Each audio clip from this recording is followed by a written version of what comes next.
आप सभी का स्वागत है UP academy for civil services में। हम लोग पढ़ रहे हैं जियोग्राफी को भारत के हर एग्ज़ाम के लिए। अब चाहे वो आप यूपीएससी दें, पीसीएस दें, किसी भी स्टेट का या कोई सा भी पेपर दें, अगर आपको जियोग्राफी पढ़नी है तो जो छोटे छोटे कॉन्सेप्ट मैं आपको बता रहा हूँ वो जानना बहुत ज़रूरी है। और एक बार आपने कॉन्सेप्ट जान लिया तो ये बात की गारंटी है कि फिर आपसे क्वेश्चन भले आप पढ़ें ना पढ़ें, आपको कॉन्सेप्ट पता है, फिर आपके वो क्वेश्चन गलत नहीं होंगे। वही मैं काम मैं शुरू कर रहा हूँ। अब आज क्या है, पिछली वीडियो में मैंने आपको बताया सोलर सिस्टम के बारे में, कैसे सूर्य के चारों ओर अलग अलग ग्रह स्कैटर्ड हैं, कैसे साइज़ के हिसाब से वो बिखरे हुए हैं, कैसे एक एक विन्यास उनका मैंने आपको पढ़ाया। आज की इस वीडियो में मैं आपको बताने जा रहा हूँ एक सबसे ज़रूरी चीज़।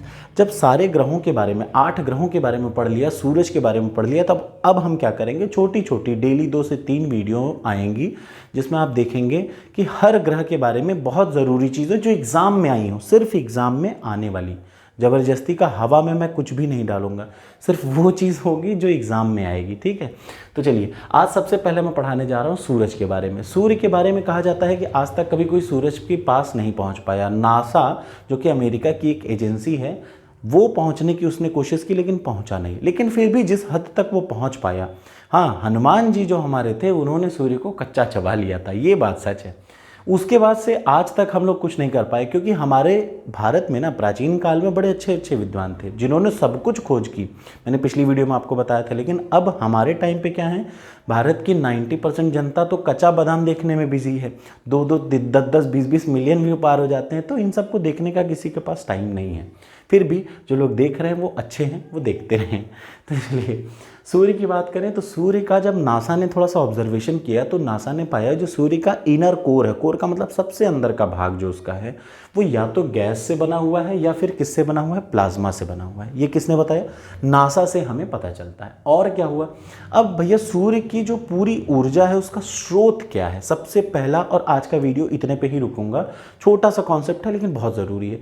सूर्य की सारी एनर्जी का स्रोत क्या है? What is the source of all powers of sun? It is, याद रखिए, न्यूक्लियर फ्यूजन, नाभिकीय संलयन सूर्य की एनर्जी का सबसे बड़ा सोर्स है। तो आपसे एग्जाम में पूछेगा, ये बार बार यूपीएससी ने पूछ रखा है कि नाभिकीय संलयन किसकी एनर्जी का सोर्स है, या सूर्य की एनर्जी का सबसे बड़ा सोर्स क्या है?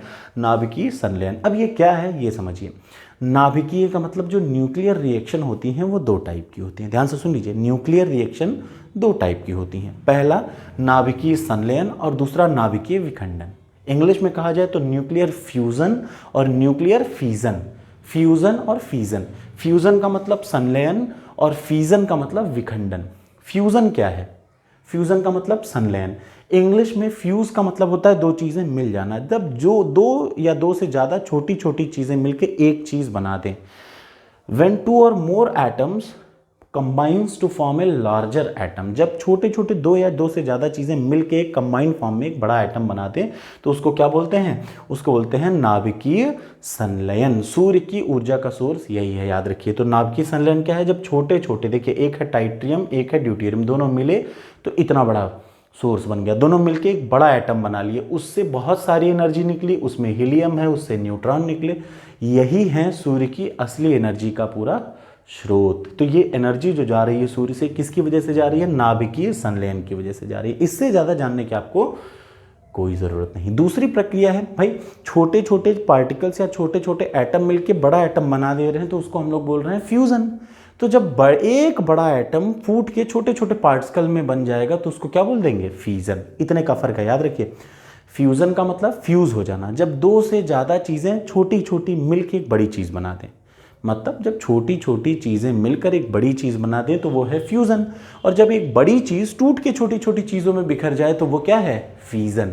तो न्यूक्लियर फीजन क्या है? नाभिकीय विखंडन क्या है? एक बड़ा सा एटम, उस पर अगर कोई आदमी, जैसे होता नहीं कि एक बड़ा सा बॉल रखा है, एक बैलून में पानी भर के रखा है, ये उस पर पत्थर मार दो, न्यूट्रॉन मार दो, तो क्या होगा? तुरंत बिखर जाएगा और छोटे छोटे चीज़ों में, जैसे क्रिप्टॉन में, न्यूट्रॉन्स में, बेरिलियम में, इस टाइप की चीज़ों में बिखर जाता है। तो इस प्रक्रिया को बोलते हैं नाभिकीय विखंडन, न्यूक्लियर फीजन।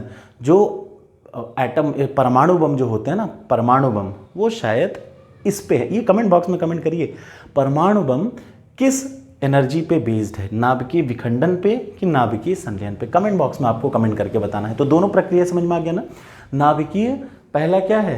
संलयन, न्यूक्लियर फ्यूजन। फ्यूजन का मतलब छोटे छोटे पार्टिकल मिलके एक बड़ा पार्टिकल बना लें तो फ्यूजन।